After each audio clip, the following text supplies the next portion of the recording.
Hello, welcome to my video. Tonight I'm going to be discussing Jordan Peterson's video, his Q&A he shared a while back in 2021. The title on YouTube is Why is the Feminine Represented as Chaos? It's a pretty large Q&A, but I'm going to be just discussing the first part of it and also thinking about what he's also said in certain interviews. I'm basically very preliminary introductory Jordan Peterson. So this is me sort of getting familiar with him and starting right off the bat. I wanted to share with you, I've got a lot of ideas. I've actually studied a lot of this stuff for years, so I have a pretty good understanding of it. And whether he wants to call me, attack me as a feminist, that's up to him. However, I'm very self-aware and I care about the world, so those ad hominem arguments out of the way, maybe he'll actually be able to rebuttal logically, because I'm definitely going to be presenting logical arguments today. So since a lot of it's to unpack, I think I'll refer specifically to the video and kind of go from there that he shared. I'll place small excerpts of it as we go. So this is him basically answering one of the questions was, why is the feminine represented as chaos? Why is the feminine represented as chaos? Well, let's throw something back at your feminist friends. Disdain, but why is the masculine represented as order by feminists? Okay, right there. Unfortunately, that's his presentation. His idea of the patriarchy is chaos. However, honestly, it's a hierarchy by his own description of the world and how power is manifested and through different notions of whether success with what things that you do. Success determines, intelligence determines it. Character determines how successful you'll be within a certain patriarchy. In talking about, equality of outcomes, I know he discusses a lot about that. So this sort of notion that the patriarchy is chaos is very interesting, because it's actually just another form of hierarchy. I mean, let's address that question initially. So it seems to be a foregone conclusion that the patriarchy is represented with masculine symbols, and it seems equally a foregone conclusion that the patriarchy is order. All right, let's talk about masculine symbols. And a little bit later on in the video, he actually discusses yang and yin, Taoism, and these sort of concepts of two fundamental notions, feminine and masculine. Feminine is denoted by yin, and masculine is yang. Now, he mentions as well the Paisley, sort of the idea, the spinning whatnots. I've got a little bit of a take on it, which also supports the notion which he mentions earlier about how, a lot of the times, a female, the birth potential, he equates as well feminine with potential.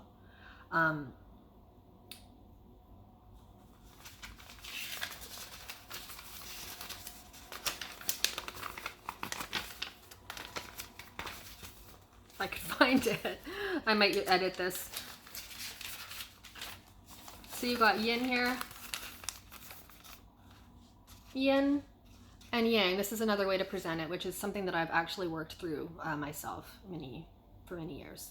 This is 20, 30 years. I'm 46 and I started writing this, working with this in my 20s. So I'm well versed in this philosophy. Now, yin, this is the space between, right? The space, and yang, denoted as this, and these, he equates, man, woman, right? But they're actually just forces that manifest reality. Maintenance, creation, destruction. Throughout history, culturally, these things are concepts, time passing. Okay, so you've got yin and yang. Now, working with these two concepts, we can kind of go from there. But he equates them as being a man and a woman. And I will elaborate a little bit here too. I noticed after watching this excerpt and thinking about it for a bit, he's actually blaming women for powering and supporting the patriarchy and our own oppression as a female. Fundamentally, the power structures, how things have been. Of course, things are improving in Canada, but I'm also Canadian, like him. But the idea that, historically speaking, you know, it's been very difficult. Women as, you know, property and whatnot. And that is historically valid. And that's something that definitely we must, you know, include that in our awareness of the world. So fundamentally speaking, when he later on, I will play the video so you kind of understand what I'm saying. But he basically says that, you know, we participate in it. Feminists participate in it, and support the patriarchy and sort of this drive. And as the yin and yang work, as I've mentioned earlier, the two forces, they're two forces that manifest reality: movement and stillness. Okay, and different manifestations of that. And he sort of has incorporated that idea of basically that the male is patriarchy and female is sort of driving that, basically by like our rejection of somebody we don't really like sexually, like we'll reject some dude, and so that's supporting the patriarchy. That's what he's saying. So if the masculine symbolism is used by feminists themselves to represent order, what is left for the feminine to be represented by? I already order? told you. Well, that's already taken. And the reason your feminist friends object to it is, well, I would say fundamentally there's two reasons. Is they object to everything and they don't understand it and they don't notice their own behavior. So why don't you ask them, well, why is the masculine represented? I was pretending I was chasing my own tail. And then there's a deeper answer too, which is chasing tail, get it? In some sense, I don't know. It's not me that's doing the representing. He doesn't know, see? I mean, I do. Let's look at Taoist symbolism. The Taoists, whose ideas I am definitely not responsible for, and who represent an age-old tradition, represent yin and yang as the two fundamental modes of being in the famous They're not fundamental modes of being, potentially. Paisley, they're working together. Paisley symbol. It's actually dual serpents head to head. Yin is feminine and yang is masculine. Well, why don't you get your feminists to ask the Taoists why yin is feminine? All right. I can answer that a little bit. Throughout culture, history, even mythology, you've got your male, you know, sky and earth, and even the god Kronos that came and split the two and created time. Even, you know, a lot of ideas were females and males it's a long story. Now, the reason is, as far as I can tell, is that the feminine challenges the masculine. Right. And it challenges the masculine by throwing the masculine into disorder. Okay, now there's a lot to unpack here. Basically blaming females for disrupting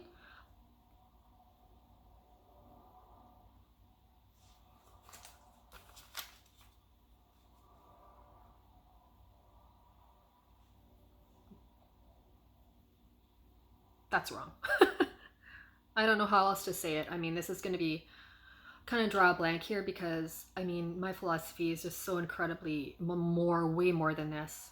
And I don't mean my philosophy, but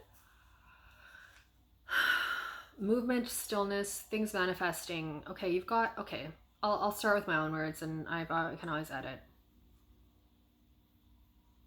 Okay, where to unpack this?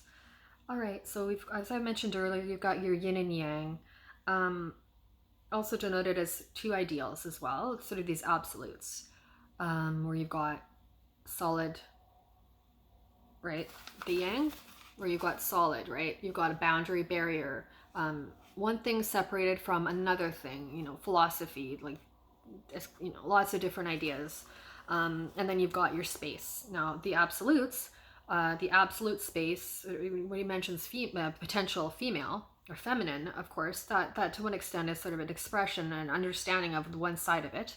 Of course, the absolutes don't exist in reality. I mean, unless, you know, just outside of in reality, it's just a fundamental mode of, he mentions the mode of being, but it's more and more mode of awareness and understanding, because in absolute potential, the absolute female, there is nothing. It's empty space, right? So it's completely, you know, but then there's no thing, there's nothing to move through. So That's why they're absolutes.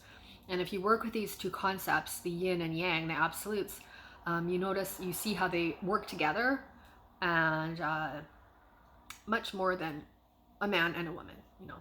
Of course, I mean, they're valid as well, and the aspects of things, but yeah, the fun as well. The yang, the other absolute of that is solid space, where you've got no space, nothing is well, like there's no movement, and inside of like there is just solid matter, and there's no difference between to demark, nothing between, there's no space to define one thing from another. So even conceptually, like how we even like determine things, how we decide, navigate and demarcate, define things, right? So it's a lot to unpack, and I might even do this video over a short period of time, a few days maybe, I'm not sure, but so you've got these ideas where these ideals where you've got empty space, and then you've got the other notion of completely full, and reality works between the two. Movement, stillness. Okay, so he's talking about the female throwing into disorder, but the things flow through themselves, and I mean the whole idea of power too, and his idea of control. Now they're two separate things, of course. He equates power, as being, he mentions, the only sort of thing that he mentions in this video is that the university's power, sort of like the motivation of human beings is that they're the arbitrary expression of power that's motivates people, and then the idea of control is sort of determining like what you want and having it work that way. But I'm not sure that's necessarily truly the case either, but it's a discussion, an ongoing discussion.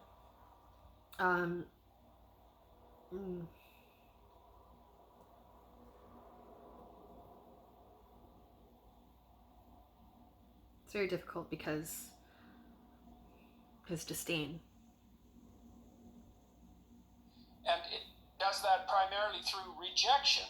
Right. And so if you're a man and you're trying to embody productive order, let's say, and you make an advance on a woman, the feminine, you make an advance on the feminine, then we'll say archetypally, and you're rejected, then that interjects a tremendous amount of chaos into your... See, he's getting things mixed up. Like, he's really not respecting the boundaries, and that's very important, right? This boundary, right? The male boundary, it's talking about,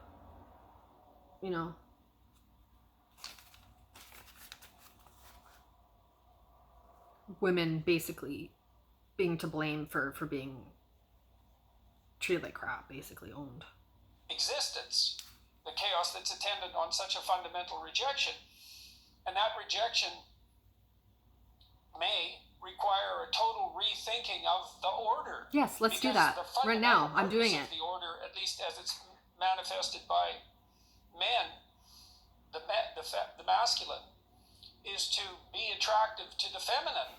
And so if that's not working, then the order needs to be restructured. Let's do that. And then we might say, well, ask your feminists this. Are they calling constantly for the masculine to be reordered? I am. And obviously the answer to that is yes, except insofar as they also wish to participate in it, which is something perhaps we'll get to later. Participating in it. Calling for the masculine his idea to be of it. reordered. My idea is very different. How would you symbolize what it is that calls for order to be reordered if you wouldn't symbolize it as chaos? This.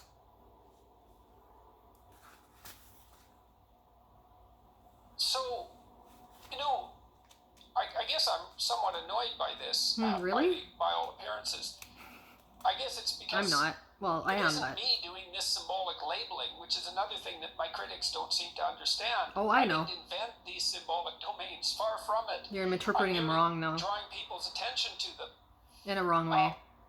And you might say, well, what's the evidence that the feminine is represented by chaos? Well, I outlined all sorts of evidence in my... So if a woman goes for a dude, what happens then? Then, a woman accepts a man, then the patriarchy tumbles? 3 books, and Carl Jung has 3 outlined books? all Right. sorts of evidence in his, 50 books, and Joseph Campbell has outlined all sorts of evidence, and Eric Neumann in The Great Mother, which is an absolutely superb book, which you could recommend to your feminist friends. Certainly Camille Paglia would recommend Eric Neumann's work because she's a great fan of his. So he wrote a great book called The Origins and History of Consciousness, which is one of the greatest books in the Jungian pantheon, but one that stands on its own, and also one that Jung said he wished he would have written in the foreword to it. So that's really saying something. And then The Great Mother, which is also by Eric Neumann, is a catalog of the symbolism of the feminine, which you could encourage your feminist friends to read, if they would actually like to read something that isn't within their pantheon, let's say, but would add something incredibly extraordinary and credible to it. I mean, I wonder if he still has the disdain. Neumann's viewpoint was the proper path that literary criticism and by implication cultural criticism should have taken in the late 20th and early 21st century. That's the path I took. That's the path she took, at least in part. It's certainly not the path that the universities took, because they took Here, it gets into path power. that is predicated on the proposition that our culture, the Western culture, let's say, is predicated on power, on the arbitrary expression of power as the fundamental human motivation, which is an unbelievably shallow and erroneous conclusion. If the masculine is represented as order, even by feminists themselves, and if feminists are calling for a complete revamping of the patriarchal structure, then how in the world can those same feminists complain, let's say, when I point out that the feminine is symbolized by chaos? Well, in their case, it's certainly acting as chaos. And the other thing I should also doesn't even make sense is that I don't draw a moral distinction with regards to the utility. So basically, by challenging the patriarchy, we're contributing to it because we're being chaotic, right? There's no, I mean, patriarchy's forever, according to him. Of order versus chaos. Order is the domain of what we have comprehended and control.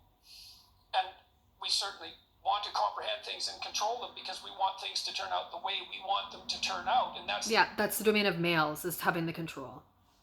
The definition of control. Right. But not. Chaos is the domain that surrounds that, from which all new things flow. See, that's the problem, is that he's got this sort of understanding that, like, you know, the womb, right? The womb holds the patriarchy, right? We maintain that. We fuel that. That's wrong. That's not how things work. He's a big baby, basically. He's like in the womb. Like he's a big baby. It's time to get born, baby. It's like time to get born. You're cooked. Which is also part of the reason that it's feminine, because the feminine is that from which all new things flow, as well as that which rejects the order. And you know, and as I mentioned earlier, all things flow. Well, there's also, I mean, to stop things as well, like that also, I mean, the fundamental to stop something as well as the boundary. Anyway, these are very deep issues. They're very fundamental issues. I mean, do your feminist friends also doubt the reality of hypergamy? Right, this is disgusting. The proclivity of women to mate at or up. He's obsessed with across this. or up hierarchies of socioeconomic status. It's been well documented across many, many cultures, although it is ameliorated to some degree in the most egalitarian cultures, as opposed to being exaggerated as personality traits are in them. Yeah, ameliorated in egalitarian cultures, women necessarily don't sleep around, like don't sleep up, I guess, when they have the ability to make as much money as a man, basically. Unreal. So they're you know. The difference between men and women and personality is exaggerated in those cultures. Personality is exaggerated? It's nothing to do with personality. Her preference? Hypergamy is also an indication of the feminine's tendency to reject personified embodiment of order in the form of the masculine entities that present themselves to her, let's say. So I don't think your feminist friends have a leg to stand on with regards to the criticism. I just think they want to have their cake and eat it too, and they haven't read the relevant books, and they like to say things they haven't thought through, and they want, and I have thought about it's things. an easy way of dismissing my ideas, and It's not easy. Well, it's they simple. don't know what they're throwing away when they throw away the feminine identification with chaos and plenitude and generation and creativity and all of that, because somehow they think it's an insult because they don't understand anything about what I'm saying.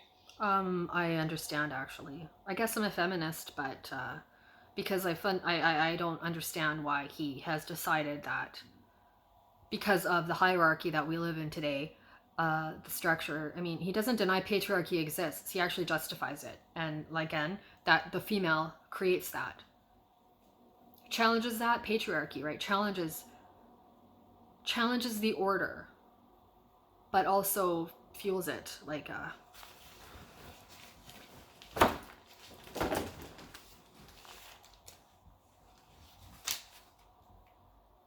participates in it. And don't want to. And so that's the answer to your feminist friends.